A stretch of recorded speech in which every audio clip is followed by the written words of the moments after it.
Hello, denizens. Former network executive reaction to Oscars 2023. Welcome to my recap. I've been to a lot of parties.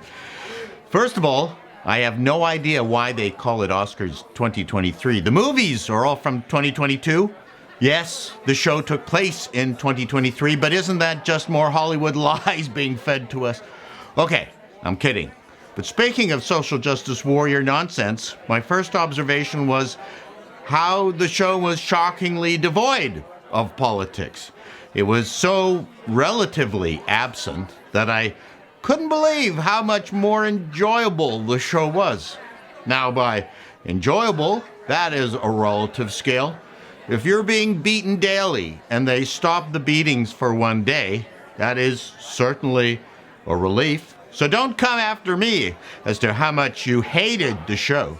I won't dissect Jimmy Kimmel's monologue because it was very safe. And I got the feeling that the producers of the show or the network had read the riot act to all the actors or their handlers to just please shut up about saving the world or that trans women are bipedal.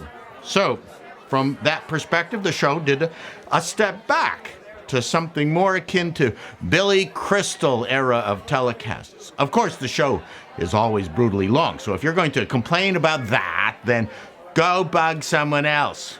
The big difference was the product. There was only one old-timey Hollywood movie on tap, Top Gun: Maverick. It got the Oscar for the loudest engine noises. Everything, Everywhere, All at Once was the big winner. Best Actress and Best Movie, plus a handful of others. But the competition wasn't that tough. And it was an esoteric film.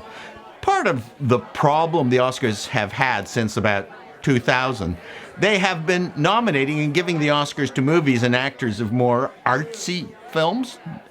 Not that they weren't deserving, but prior to that, there was some correlation between box office and Oscar winners.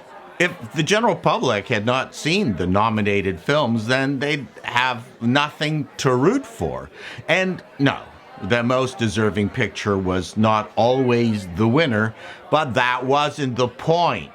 I would say the future health of the industry, and especially the Oscars, is dependent on getting back to the way things worked. Stop giving the Oscars to art films.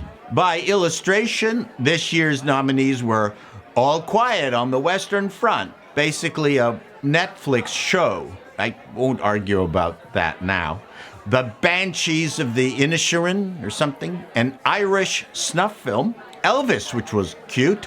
Everything, Everywhere, etc., which I loved and deserved to be nominated, but would it have won against a stronger slate of competitors? The Fabelmans, Spielberg's home movie. Tar, which I believe was about the dinosaurs getting stuck in the La Brea tar pits. Top Gun: Maverick, the only movie with a colon in its title. Triangle of Sadness, which I understand was about those tiny sandwiches with the crusts cut off. And Women Talking, which got nominated for Worst Movie Title of the Year. Now, let's compare that to the 1998 Oscars. I honestly just picked the year at random. As Good as It Gets, The Full Monty, Good Will Hunting, LA Confidential, and wait for it, Titanic. Films that a pretty good selection of us saw that year. Titanic won. Was it the most deserving? Perhaps not, but it was huge, popular, a technical tour de force that everyone grudgingly acknowledged, and the audience watching at home would have gone to bed happy. More importantly, they would be locked and loaded for next year's Oscars. How many of you are going to be excited about next year's Oscars based on this year's slate and the winner? Not a lot. One final thing the Academy must have been very happy about was the diversity of winners. Diversity has been Hollywood's mantra for decades now, and finally, the Asian and the South Asian communities were on full display, and they were joyous. And their acceptance speeches were about being happy to win, about family. I was so happy that Natu Natu won for Best Original Song from RRR because the other songs were dirges. There were tears. No one said, "Take that, you dumb white."